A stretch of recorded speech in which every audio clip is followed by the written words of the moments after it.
अभी तक जितना प्रचार हुआ उसने बयानबाजी की तमाम हदें पार कर दी। प्रधानमंत्री नरेंद्र मोदी ने लालू से ये पूछ लिया कि शैतान को उनके घर का पता कैसे चला, तो लालू ने यह कह दिया कि वो तो ब्रह्म पिशाच है। ऐसे माहौल में चुनाव क्या वाकई विकास के मुद्दे पर लड़ा जा रहा है? कौन कौन से ऐसे मुद्दे हैं जिन पर यह चुनाव लड़ा जा रहा है? भागलपुर और आसपास की जनता क्या सोचती है, यहाँ के नेता क्या सोचते हैं और पूरे बिहार की जनता क्या सोचती है, इसी को लेकर हम सबसे बड़ा ओपिनियन पोल लेकर आ रहे हैं। सीधे चलते हैं अनुराग के पास पहले सवाल के लिए। बहुत बहुत शुक्रिया दीपक। और आइए ग्राफिक्स के जरिए बताते हैं कि नतीजे क्या कुछ रहे बिहार के इस आखिरी ओपिनियन पोल में। हमने 4 सवाल शुरुआत में लेने हैं, उसके आंकड़े में बता देता हूं। पहला सवाल जो आपने पूछा कि मुद्दा क्या होगा इस बार बिहार के इलेक्शन में, देखिए आंकड़े कहते हैं भ्रष्टाचार को केवल 5.6% लोग मुद्दा मानते हैं। सबसे ज्यादा विकास 55.1% विकास ही मुद्दा है, जिसकी कोई बात नहीं कर रहा बिहार के विकास की, वो सबसे बड़ा मुद्दा है। सुशासन केवल 3.2% लोग मुद्दा मानते हैं। 6.6% लोग महंगाई को मुद्दा मानते हैं। ये आंकड़े हैं हमारे उस सवाल के कि बिहार के चुनाव का मुद्दा इस बार आखिर क्या है। आगे बढ़ेंगे, क्या चुनाव में जाति ही एकमात्र मुद्दा है? यह दूसरा सवाल था, क्या चुनाव में जाति एकमात्र मुद्दा है? उसके सवाल पर क्या कुछ हमारे सामने आंकड़े आए हैं, जनता से पूछे गए सवाल के क्या जवाब मिले हैं? हां, 32.8% लोग कहते हैं कि हां जाति एकमात्र मुद्दा है, मुद्दा नहीं एकमात्र मुद्दा है। 66.7% लोग कहते हैं दीपक के जाति मुद्दा नहीं है। जिस जाति की राजनीति महागठबंधन कर रहा है, जिस जाति की राजनीति एनडीए कर रहा है अप्रत्यक्ष रूप से, वो जाति मुद्दा नहीं है। बिहार की जनता ये कहती है, 66.7% जनता कहती है कि ये मुद्दा नहीं है। तीसरा सवाल जो हमने पूछा कि क्या आप नीतीश सरकार के काम से संतुष्ट हैं, क्या जो मौजूदा सरकार है उसके काम से आप संतुष्ट हैं? हां, 62.3% लोग कहते हैं कि हां वो नीतीश के सुशासन से संतुष्ट हैं, जबकि 37.4% लोग ऐसे हैं जो कहते हैं कि वो मौजूदा सरकार के कामकाज से संतुष्ट नहीं है, और 0.1% लोग मिले जिन्होंने कहा कि वो कह नहीं सकते कि वो संतुष्ट हैं या संतुष्ट नहीं है। चौथा सवाल कि क्या मोदी सरकार जो केंद्र में बैठी हुई है उसके काम से आप संतुष्ट हैं? तो देखिए इसके आंकड़े क्या सामने निकल करके आए। 61.2% लोग कहते हैं कि हां वो मोदी सरकार के काम से संतुष्ट हैं। 37.4% ऐसे मिले जिन्होंने कहा कि वो संतुष्ट नहीं है, जबकि 1.4% लोग कंफ्यूज मिले जो ये भी नहीं कह पाए कि वो संतुष्ट है और न ये बता पाए कि वो असंतुष्ट हैं। दीपक, ये थे 4 सवाल और बिहार की जनता का उस पर जवाब आंकड़ों के रूप में प्रतिशत के। 37.4% ऐसे मिले जिन्होंने कहा कि वो संतुष्ट नहीं है, जबकि 1.4% लोग कंफ्यूज मिले जो ये भी नहीं कह पाए कि वो संतुष्ट है और न ये बता पाए कि वो असंतुष्ट है। दीपक, ये थे 4 सवाल और बिहार की जनता का उस पर जवाब आंकड़ों के रूप में प्रतिशत के। अनुराग, सबसे दिलचस्प बात यह है कि जब ये कहा गया कि नीतीश कुमार के कामकाज से आप संतुष्ट हैं या नहीं, जनता ने तालियां बजाई कि नहीं बजाई? लेकिन जब उनसे यह पूछा गया कि क्या आप नरेंद्र मोदी के कामकाज से संतुष्ट हैं, तब भी जनता ने तालियां बजाई कि नहीं बजाई? तो आइए यहाँ पे शुरुआत करते हैं हमारे तमाम नेताओं से। सबसे पहले चलते हैं भारतीय जनता पार्टी के पास। नीतीश कुमार से लोग खुश हैं, 66% से ज्यादा लोग नीतीश कुमार से खुश हैं। इसका मतलब दाल में गड़बड़ है, आपकी दाल बन नहीं रही है ठीक से।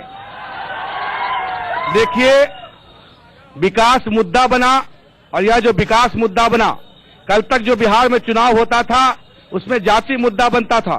कल तक जो बिहार में चुनाव होता था उसमें अपराध मुद्दा बनता था। कल तक जो बिहार में चुनाव होता था बाहुबली मुद्दा बनता था।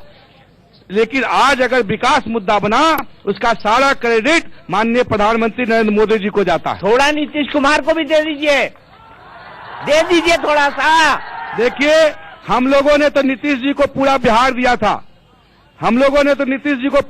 दिया था, लेकिन नीतीश जी ने हम लोगों का दामन छोड़कर उस भाई के गोर को पकड़ लिए जिस भाई के गोर को वो जंगल राज कहा करते थे। बताइए भैया, आपको पकड़ लिया वो, ये कह रहे हैं इसलिए जंगल राज वाले भैया। इसलिए इनको विकास नहीं दिखाई दे रहा। जब तक इन लोगों को साथ में रखे हुए थे और सत्ता में इनको साथ में रखे हुए थे, तब तक इन लोगों को विकास दिखाई दे रहा था। आपके सर्वे के मुताबिक भी 66% लोगों ने मुख्यमंत्री के रूप में नीतीश जी को पसंद किया है। कांग्रेस पार्टी, आप ये बताइए कि आप 10 साल रहे केंद्र में, रहे ना 10 साल रहे ये? बिल्कुल बिल्कुल रहे। बिहार को आपने क्या दिया? बिहार को क्या दिया बिहार को, ये बताइए। बिहार को यूपीए गवर्नमेंट ने क्या नहीं दिया?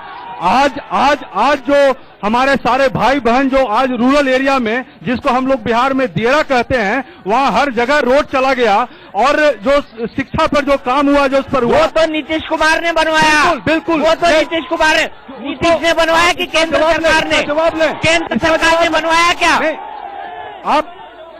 आप मनरेगा की बात करें। जो पलायन हो रहे थे बिहार के लोग, यहाँ यूपीए गवर्नमेंट ने मनरेगा का स्कीम चलाया, जिससे लोग यहाँ के मजदूर को 100 दिन काम मिलता था। क्योंकि अभी ये गठबंधन का बात है, तो मैं आपको बताता हूँ, जो हमारे भारतीय जनता पार्टी के लोग बता रहे थे, लास्ट इलेक्शन जो माननीय नरेंद्र मोदी जो इलेक्शन लड़े, वो सपनों को बेच कर लड़े, वो सपनों के सौदागर बने। आज उनका आपने जो ओपिनियन पोल दिखाया, क्या दिखाया? आपने दिखाया कि उनको नीतीश कुमार के कामकाज है, उस पर 55.5% लोग सहमत हैं। लेकिन मानिए आपकी बात, लेकिन भारतीय जनता पार्टी चलता हूँ दिल्ली। अनिल बलूनी बीजेपी के राष्ट्रीय प्रवक्ता हमारे साथ जुड़े हुए हैं। अनिल, मानता हूँ कि मोदी सरकार के कामकाज से बिहार की जनता खुश है, लेकिन खुश वो नीतीश कुमार से भी है। क्या ये आपके लिए खतरे की घंटी नहीं है? क्योंकि नीतीश कुमार एक एक्सेप्टेबल चीफ मिनिस्टर के कैंडिडेट है, जिनकी रेटिंग बहुत ऊपर आ रही है, और आपके पास उनके कंपैरिजन में कोई नेता नहीं है। देखिए दीपक जी, सर्वे से बड़ा जो चीज होती है सुगंध। और आप देखिए, मैं भी आपको देख रहा था, आप वहां जितने लोग बैठे हैं उनके पास जा रहे थे, आप ढूंढते रहे कि कोई नीतीश कुमार और महागठबंधन के पक्ष में बोले। जितने लोगों से आपने बात की, सबने कहा भारतीय जनता पार्टी, सबने कहा विकास, और विकास का मुद्दा भारतीय जनता पार्टी का है। अभी आपके सर्वे में 55% लोग कह रहे हैं कि विकास, तो निश्चित तौर पे भारतीय जनता पार्टी जो सुगंध है वो भारतीय जनता पार्टी के पक्ष में आ रही है, हमारा एनडीए के गठबंधन के पक्ष में आ रही है। इसलिए भारतीय जनता पार्टी एक बड़ी जीत की ओर बढ़ रही है, ये बात तय है।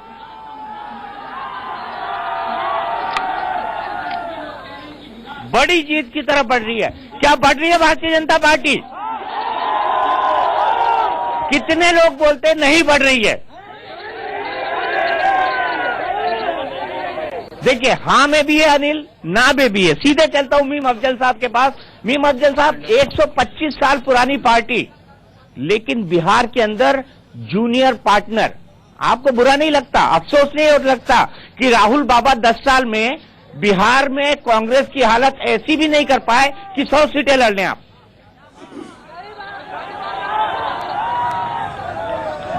देखिए दीपक जी, इस बार जो है चुनाव, वो गठबंधन का चुनाव है, और हमने ये फैसला किया कि हम 40 सीट पर लड़ेंगे, और 100 सीट हमने आरजेडी और 100 सीट जेडीयू को दी। यह हमने तय किया है। जाहिर है हम चाहते तो पूरे बिहार के अंदर भी चुनाव लड़ सकते थे, लेकिन हमारा बुनियादी मकसद ये है कि गठबंधन कामयाब हो। और अभी जो आपने बहुत सारे आंकड़े दिखाए, उससे मेरा तजिया सुन लीजिए क्या है।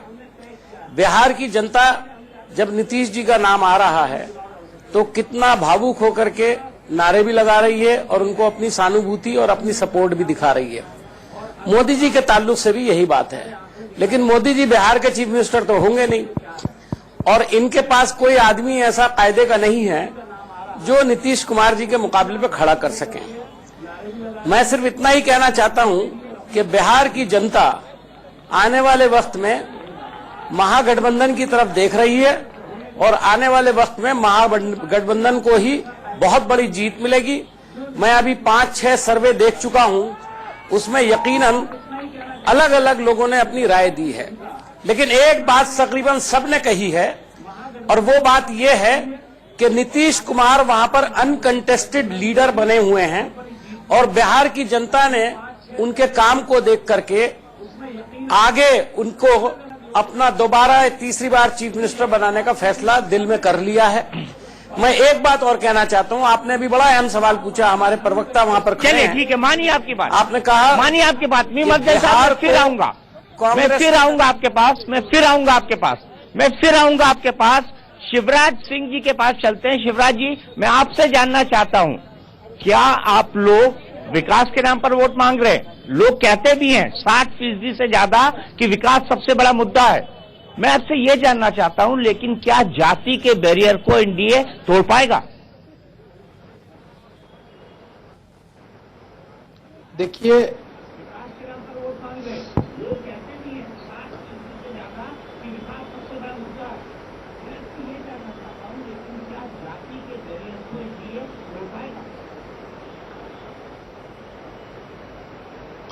देखिए विकास का मुद्दा ये जो बना है बिहार में या देश में, ये माननीय नरेंद्र मोदी जी की देन है। इसके पहले तो विकास की बात करने से लालू यादव जी परेशान हो जाते थे। ये नीतीश कुमार जी का कहना है कि विकास की बात करने से वो कहते थे कि ये तो एनडीए का पक्षधर है। तो विकास की बात ये लोग किस मुंह से कर सकते हैं?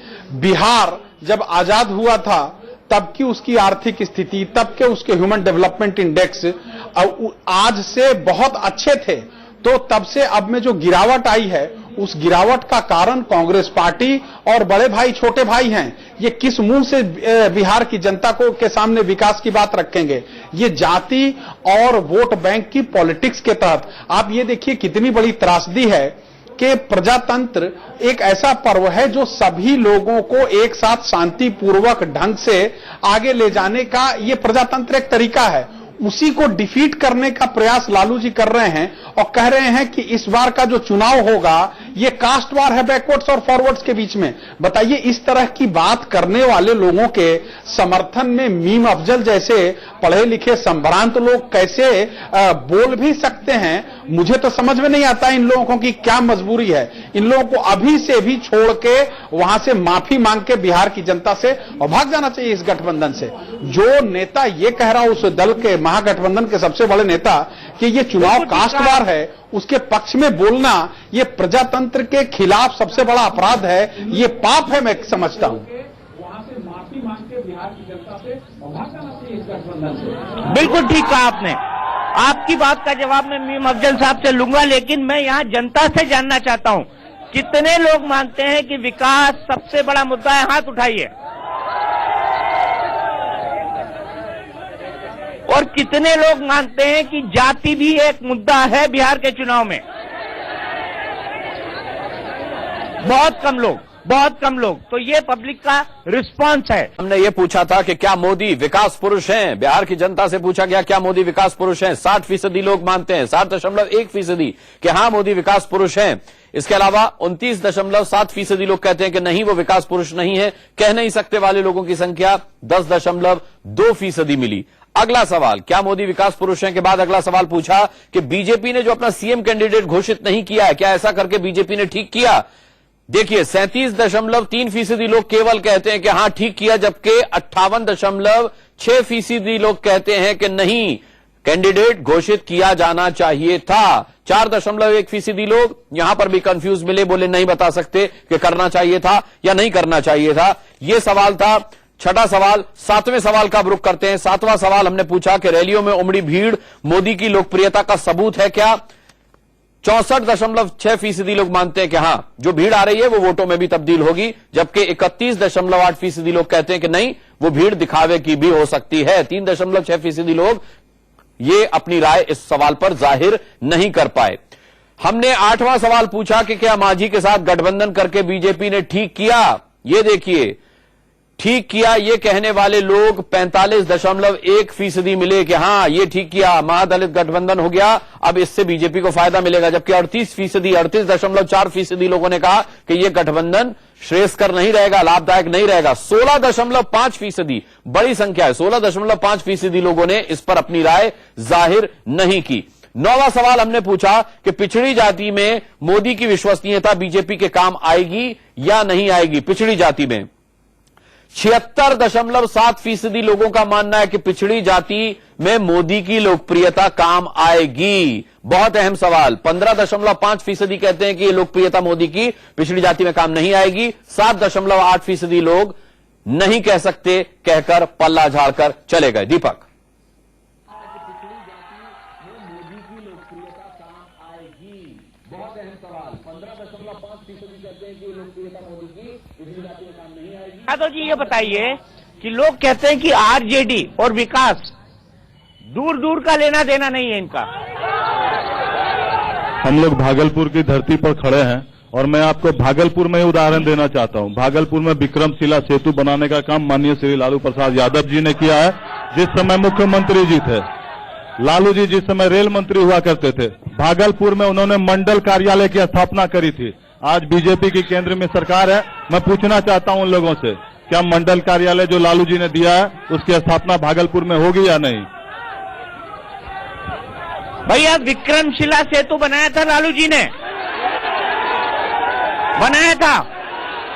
किसने बनाया था? भाजपा के अटल बिहारी वाजपेयी ने उद्घाटन किया था। इनको पता नहीं है। और ये सैंडिस कंपाउंड खुद अश्विनी चौबे ने बनाया है। इनसे पूछिए कि ये बाईपास भागलपुर को कब दे रहा है। अश्विनी, ये भागलपुर के लिए जो बाईपास 14 साल से नहीं बना है, क्यों नहीं बना है? ठीक है। अब यहां पर मैं एक सवाल पूछता हूं आपसे, नहीं आपसे। आप ये बताइए कि जब जब लालू जी रहे क्या विकास हुआ? बेहतर विकास हुआ, बेहतर विकास हुआ। और रेल मंत्री में उसके ऐसा रेल मंत्री नहीं हुआ। और ये सेतु उनके टाइम में हुआ। सदानंद सिंह बिहार विधानसभा अध्यक्ष थे, अब्दुल बारी सिद्दीकी पीडब्ल्यू मिनिस्टर थे, उनके वक्त में हुआ। वो वक्त में हुआ जी। चलिए सीधे चलते हैं वरिष्ठ पत्रकार प्रदीप सिंह जी के पास। प्रदीप सिंह जी, मैं यहाँ पर आपसे जानना चाहूंगा कि जनता का मूड आपने देखा, बटे हुए हैं महागठबंधन और एनडीए के बीच, और होना भी चाहिए। स्वाभाविक सी बात है कि दोनों तरफ के ओपिनियन हमारे कार्यक्रमों में होना चाहिए। लेकिन इस सर्वे को देखने के बाद आपको क्या लगता है, क्या बीजेपी ने सीएम कैंडिडेट न देकर कोई गलती तो नहीं कर दी? नहीं, निश्चित रूप से देखिए, सीएम कैंडिडेट न घोषित करना बीजेपी के लिए नुकसान की बात है निश्चित रूप से। लेकिन उनके सामने समस्या थी, अगर नाम घोषित करते तो हो सकता है ज्यादा नुकसान होता। तो ये कम नुकसान का रास्ता चुना है घोषित न करके। तो ये एनडीए के गठबंधन की सबसे बड़ी कमजोरी अगर कहें तो वो है कोई मुख्यमंत्री का चेहरा नहीं है जो जनता में लेकर जा सके। पिछले 15, 20, 25 सालों की राजनीति देखें तो जनता जानना चाहती है कि चुनाव में विधानसभा का है तो मुख्यमंत्री कौन होगा, लोकसभा का है तो प्रधानमंत्री कौन होगा। वो जानना चाहते हैं कि सत्ता हम किसको सौंप रहे हैं। इस मामले में निश्चित रूप से एनडीए का गठबंधन जो है वो घाटे में है। लेकिन दीपक जी, मेरा मानना है जिस तरह से डिवाइडेड हाउस दिख रहा है, ये बड़ा कांटे का मुकाबला है दोनों गठबंधनों के बीच में। हमने जनता की राय जानी है। बिहार का सबसे बड़ा ओपिनियन पोल लेकर आए हैं। पहले चरण के मतदान की प्रचार खत्म होने में 24 घंटे से कम समय बाकी है। 10 जिलों में मतदान होना है। ऐसे में क्या कहती है बिहार की जनता, जानने के लिए सीधे चलते हैं दिल्ली, अनुराग के पास। शुक्रिया दीपक। आइए आगे बढ़ाते हैं सवालों का सिलसिला और जनता की राय का सिलसिला। अगला सवाल जो बिहार की जनता से पूछा गया वो ये पूछा गया था कि एनडीए से नाता तोड़कर क्या नीतीश कुमार ने ठीक किया? जब एनडीए से अलग हुए थे 17 साल की दोस्ती के बाद तो क्या वो कदम ठीक था? देखिए 42.2% लोग कहते हैं कि हाँ ठीक किया, जबकि 54.5% कहते हैं कि नहीं, एनडीए से नीतीश कुमार को नाता नहीं तोड़ना चाहिए था। 3.3% लोग ऐसे हैं जो कहते हैं कि हम कह नहीं सकते कि भाई ये ठीक किया या गलत किया। अगला सवाल हमने ये पूछा कि मुलायम ने महागठबंधन से नाता तोड़कर ठीक किया या नहीं किया। महागठबंधन से मुलायम अलग हुए, अलग मोर्चा बनाया उन्होंने, तो केवल 36.5% लोग ये मानते हैं कि उन्होंने ठीक किया, क्योंकि उनका अपना कोई जनाधार बिहार में समाजवादी पार्टी का है नहीं। लेकिन 52.9% लोग इसीलिए कह रहे कि उन्होंने ये ठीक नहीं किया। 10.6% लोग ऐसे हैं जिन्होंने अपनी राय जाहिर नहीं की। अगला सवाल यह पूछा गया कि बिहार में किस सरकार ने बेहतर काम किया है? जेडीयू बीजेपी ने किया है या फिर किसने बेहतर काम किया? आप देख सकते हैं साफ तौर पर 60% लोगों का कहना है कि जेडीयू और बीजेपी की सरकार ने बेहतर काम किया है। बीजेपी से अलग होने के बाद जेडीयू की सरकार अच्छा काम कर रही है, 31% लोग कहते हैं, और 9% लोग ऐसे हैं जिनका कहना है कि वो इस बारे में नहीं कह सकते कि कौन से गठबंधन की सरकार ने ज्यादा बेहतर काम किया। दीपक, बेहतर काम किया है। बीजेपी से अलग होने के बाद जेडीयू की सरकार अच्छा काम कर। चलिए क्विक रिएक्शन लेते हैं जनता से यहाँ पर। आप ये बताइए, नीतीश कुमार अलग हो गए बीजेपी से, उन्होंने अच्छा किया कि गलत किया? एक मिनट, नीतीश कुमार जिस दिन बीजेपी से अलग हुए उस दिन वो बिहार के मिट्टी में दफन हो गए। यस सर, सही है, सही है, बिल्कुल सही बात। आप बताइए। बीजेपी से अलग होकर नीतीश कुमार ने अच्छा किया। क्यों किया अच्छा? क्योंकि बीजेपी से अलग होकर इसलिए अच्छा किया कि उसमें ज्यादा था। ठीक है। और आपको क्या लगता है? आपको क्या लगता है? नीतीश कुमार ने जब बीजेपी से नाता तो उसी दिन उसकी हार निश्चित हो गई थी, निश्चित हार होगी। अच्छा आप बताइए क्या बीजेपी से अलग होके नीतीश कुमार ने ठीक किया? हाँ जी, बहुत अच्छा किया, क्योंकि बीजेपी सांप्रदायिक पार्टी है, देश में आग लगाती है और तमाम तरह के उद्योगपतियों के साथ रहती है, इसलिए बहुत अच्छा काम किया। बहुत अच्छा काम किया। मिली जुली प्रतिक्रिया यहाँ पर, मिली जुली प्रतिक्रिया। सीधे चलते हैं आरजेडी के पास। यादव जी, मुझे ये बताइए कि लोग, ज्यादातर लोगों का, 4 लोगों से पूछा, 3 लोग कहते हैं कि नीतीश कुमार ने बीजेपी से अलग होकर ठीक नहीं किया। आपको क्या लगता है, बीजेपी, बिहार की जनता ऐसे नीतीश कुमार को दंड देगी कि नहीं देगी? बीजेपी से नाता तोड़ने के बाद बिहार विधानसभा का उपचुनाव हुआ 10 सीटों पर, और आपने देखा कि बेहतर प्रदर्शन रहा महागठबंधन का। तो निश्चित रूप से आरजेडी के साथ मिलकर जेडीयू ने चुनाव लड़ा बिहार में, वो पूर्व के बनस्पत बेहतर प्रदर्शन रहा है। और इस विधानसभा चुनाव में भी महागठबंधन की सरकार बनेगी। 200 सीटों पर निश्चित रूप से महागठबंधन की जीत होगी। सिंह साहब ये बताइए जी, आपने जो महागठबंधन बनाया है वो पूरा जाति के आधार पर बनाया है। बिल्कुल नहीं, लेकिन बिल्कुल जनता नहीं, कहती है कि बिल्कुल हम तो नहीं। विकास को वोट देंगे। बिल्कुल सही बोल रही है जनता। इसी विकास के कारण ही महागठबंधन की सरकार फिर से 180 सीट से ज्यादा लाएगी। मैं आपको बताऊं, ये जहां तक भारतीय जनता पार्टी का अलायंस है, ये अलायंस तो अपॉर्चुनिस्ट अलायंस है, बट ये जो अलायंस है, जो हमारा अलायंस है महागठबंधन, वो अलायंस इस बात पर है क्योंकि मुद्दे अलग अलग हैं। बट जो सबसे खास मुद्दा ये है कि जो पार्टियां और जो अलायंस समाज में लोगों को बांटने का काम करती है और जो फासिस्ट फोर्स से हैं, उनको रोकने का सबसे बड़ा काम बिहार से शुरू होगा। पहले भी हुआ था और आज भी होगा। क्योंकि जो आप कह रहे हैं कि अपॉर्चुनिस्ट गठबंधन बीजेपी ने किया है, आप ये बताइए जेडीयू और आरजेडी का गठबंधन अवसरवादी नहीं है। यही लालू जी कहते थे कि नीतीश कुमार सबसे बड़े झुट्टे हैं। क्योंकि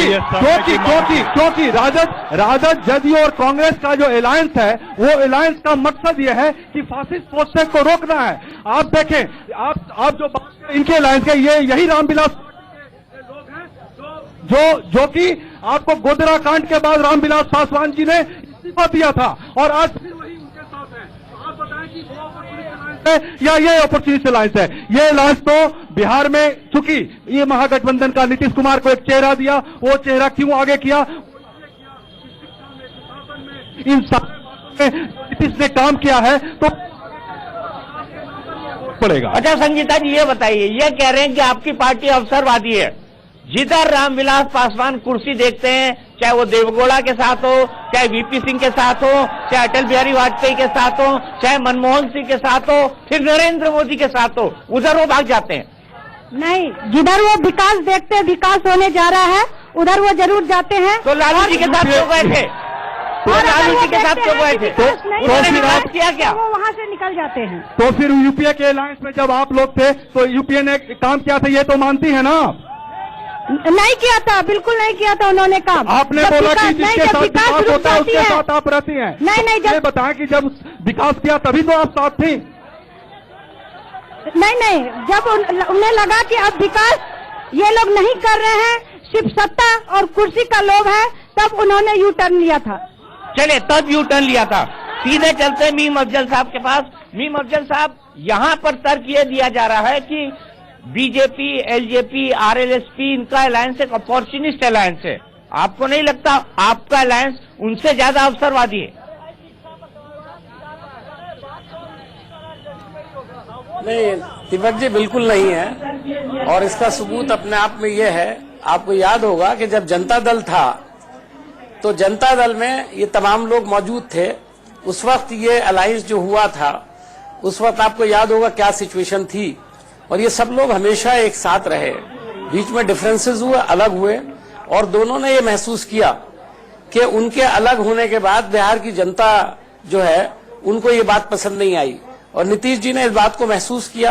काफी दिन से वो इस बात को महसूस कर रहे थे, और उसका नतीजा ये भी है कि जब कई बीजेपी के चुनाव हुए, खासतौर पर गुजरात के चुनाव या बिहार में जो पहले चुनाव हुए, तो उन्होंने हमेशा कोशिश ये की कि मोदी जी यहां ना आए या वो वहां ना जाएं।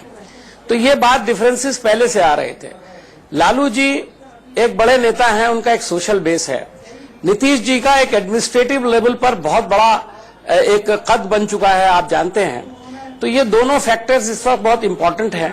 कांग्रेस के उनके साथ आने के साथ ये एहसास और बड़ा है कि सेकुलर पार्टी है, कभी कंप्रोमाइज नहीं किया उसने, वो भी इनके साथ खड़ी हुई है। ठीक है। और ये पूरे बिहार के अंदर एक अच्छा मैसेज गया है। तो आने वाले वक्त में आपने जो कहा अवसरवादी, मुस्कान के पास आगे के सर्वे के लिए। बिल्कुल दीपक, 3 सवाल और बचे हुए जिसमें से 2 का जवाब इस वक्त हम देंगे। पहला सवाल उसमें से ये है कि किसको कितनी सीटें मिल सकती हैं। ये सर्वे के नतीजे आपके सामने देखिए। 110 सीटें महागठबंधन को मिलती दिख रही हैं, लेकिन 126 सीटें एनडीए के खाते में जाती हुई इस सर्वे में नजर आती हैं कुल 243 सीटों में से, और 7 के खाते में अन्य जाती हुई नजर आती हैं। यानी बहुमत की सरकार यहां एनडीए की बनती हुई दिखाई दे रही है। किसको कितनी सीटें मिलेंगी, इस जवाब में जनता ने ये सर्वे निकल करके आया, सर्वे का नतीजा निकल करके आया है। दूसरा सवाल, किसको कितने फीसदी वोट मिल सकते हैं। हमारे सर्वे में किसको कितने फीसदी वोट मिल सकते हैं, तो एनडीए को 44% वोट मिल सकते हैं, 40% वोट महागठबंधन को मिल सकते हैं, और 16% अन्य के खाते में जा सकते हैं। ये फीसदी के हिसाब से जब वोटों का आकलन किया गया तो ये नतीजे सामने आए। दीपक, बिल्कुल ठीक। जनता जनार्दन से पूछते हैं, आप बताइए क्या एनडीए की सरकार बनेगी? जी हाँ, जरूर बनेगी। आप बताइए। जी बनेगी। नहीं बनेगी, नहीं बन पाएगी, नहीं बनेगी, नहीं बनेगी। बिल्कुल, यहाँ पर अनुराग बटी हुई राय है। थोड़ा और आगे चलते हैं। आप बताइए किसकी सरकार बनेगी? सर, सरकार तो एनडीए की ही बनेगी। 3 दिन माननीय नीतीश जी बोल रहे थे कि मैं बिहार की जनता को इंग्लिश बोलना सिखाऊंगा। माननीय नीतीश जी, आप बिहार के टीचर जो बहाल किया है आपने, उन टीचरों को पहले इंग्लिश सिखाइए, उसके बाद भी अच्छा ठीक है। आप बताइए किसकी सरकार बनेगी? एनडीए की हम महागठबंधन, हम महागठबंधन वाले से पूछना चाहते हैं कि कल पटना में रात में एएसपी को गोली मार देगी, क्या ये जंगल राज तो नहीं स्टार्ट हुआ? जंगल राज 2 है कि नहीं, लेकिन सीधे करता हूं मैं सबसे पहले शिवराज सिंह जी के पास। शिवराज जी, मैं आपसे जानना चाहता हूं, क्या आपको लगता है इतना कांटे का मुकाबला है? आप 126 में टिके हैं, बहुमत से सिर्फ 4 ज्यादा। आपको नहीं लगता कि आखिरी वक्त पर कुछ मिसहैपनिंग हो सकती है?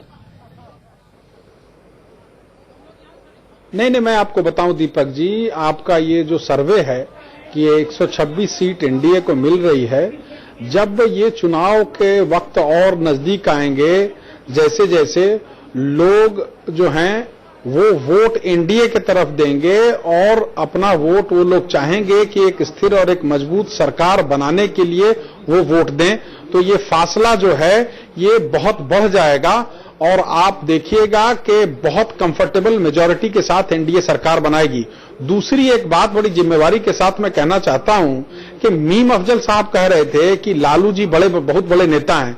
अरे भाई, बहुत बड़े नेता हैं तो इनके राहुल गांधी जी को ये क्या मानते हैं जो अध्यादेश फाड़ रहे थे, जो मनमोहन सिंह जी ने कहा अध्यादेश लाया था कि चुनाव लड़ सकते हैं, तो राहुल जी बड़े नेता मानते हैं क्या उनको? और बड़े नेता मानते हैं तो चुनाव लड़ें। मैं मानता हूं लालू जी बिहार के सबसे बड़े अपराधी हैं, ये वो कह सकते हैं। नेता हूं तो चुनाव लड़े ना।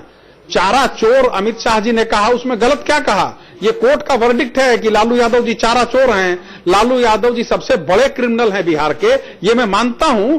और मीम अफजल जी जैसे लोग राजनीतिक मजबूरी में, चूंकि इनकी कोई जमीन नहीं है, सोनिया गांधी जी को 5वें नंबर पे भाषण करवाया महागठबंधन के रैली में, लेकिन इनकी ना कोई जमीन है बिहार में, ना कोई जमीन है देश में, इसलिए ये लालू यादव जी जैसे बड़े क्रिमिनल को नेता मानने को तैयार हैं, जिसको कोर्ट मान रहा है चारा घोटाला में अभियुक्त, तो कोर्ट कन्विक्ट मान रहा है, क्रिमिनल मान रहा है, ये नेता मान रहे हैं तो माने। अभी पता चल जाएगा, ये फासला बहुत बढ़ जाएगा, ये 126 और 114 पे फासला नहीं रहेगा।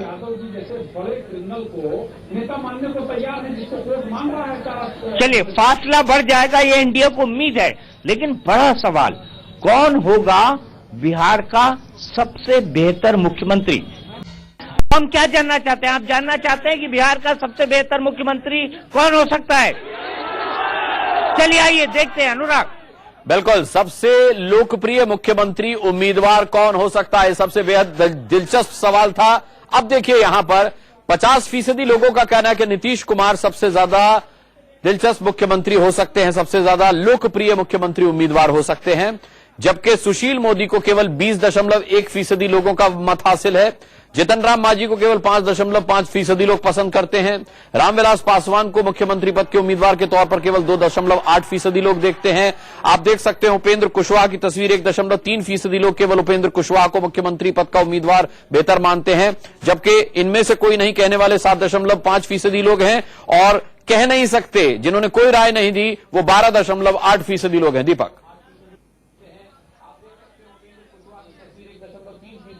चलिए जनता जनार्दन से पूछते हैं, बढ़िया मुख्यमंत्री कौन, बताइए आप। नीतीश कुमार, सुशील मोदी, सुशील मोदी, सुशील मोदी, नीतीश कुमार, सुशील मोदी, मंगल पांडे, मंगल पांडे पटना के, सुशील मोदी, नीतीश कुमार, नीतीश कुमार, नीतीश कुमार, नीतीश कुमार, सुशील मोदी, सुशील मोदी, सुशील मोदी होगा, सुशील मोदी, सुशील मोदी, सुशील मोदी, सुशील मोदी।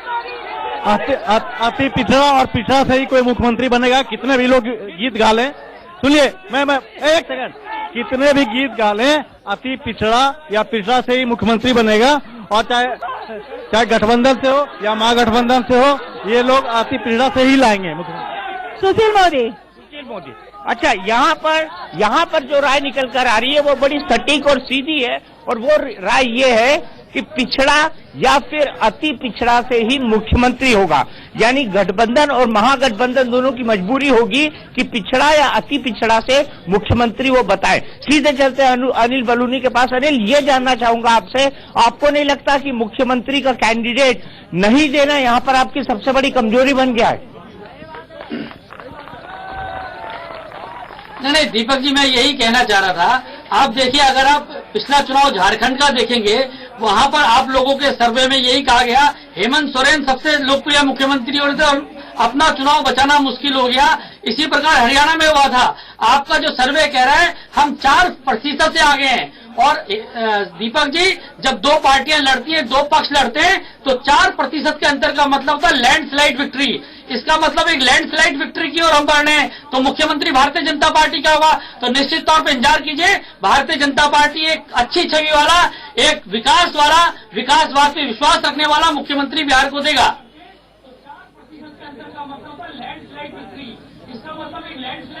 प्रदीप सिंह जी, चलते चलते आखिरी सवाल, संक्षेप में जवाब। क्या आपको लगता है कि नीतीश कुमार की लोकप्रियता नरेंद्र मोदी पर भी भारी पड़ सकती है बिहार में, क्योंकि वो ऑब्वियस चॉइस है, जैसा कि महागठबंधन बार बार कह रहा है कि नरेंद्र मोदी तो सीएम बनेंगे नहीं? बिल्कुल दीपक जी, देखिए, जहां तक नीतीश कुमार की लोकप्रियता का सवाल है, उनकी प्रशासनिक क्षमता का सवाल है, गुड गवर्नेंस का, उनके रिकॉर्ड का सवाल है, बिहार में और किसी पार्टी में उस कद का नेता नहीं है। उनके समर्थक उनकी पार्टी से और उनके गठबंधन के बाहर के भी लोग हैं। उनके साथ जो माइनस पॉइंट हुआ है, उनके समर्थक भी, उनके चाहने वाले भी ये सब तारीफ करने के बाद आखिर में एक सवाल पूछते हैं, तो फिर लालू जी के साथ क्यों चले गए? इसका जवाब जेडीयू के लोगों के पास नहीं है। नीतीश कुमार जैसी छवि और किसी नेता की बिहार में नहीं है। इसका एडवांटेज है उनको, महागठबंधन को भी है, लेकिन सवाल यह है कि अलायंस किस तरह काम करेगा। लालू जी का उनका साथ लोगों को कैसा लगता है? अगर लोगों को पसंद आता है तो निश्चित रूप से उनको बहुत बड़ा फायदा होने जा रहा है। फिलहाल के लिए इतना ही। आपको हमने बताया कि हमारे ओपिनियन पोल के हिसाब से अगर किसी की सरकार बनेगी तो वो एनडीए होगा, लेकिन ये ओपिनियन पोल है, मतदान होना भी बाकी है। 12 तारीख को भागलपुर में मतदान है, और चलते चलते आप सब वोट डालेंगे ना? तो सभी लोग कह रहे हैं कि वो अपना वोट जरूर डालेंगे, और वोट ही लोकतंत्र की ताकत है।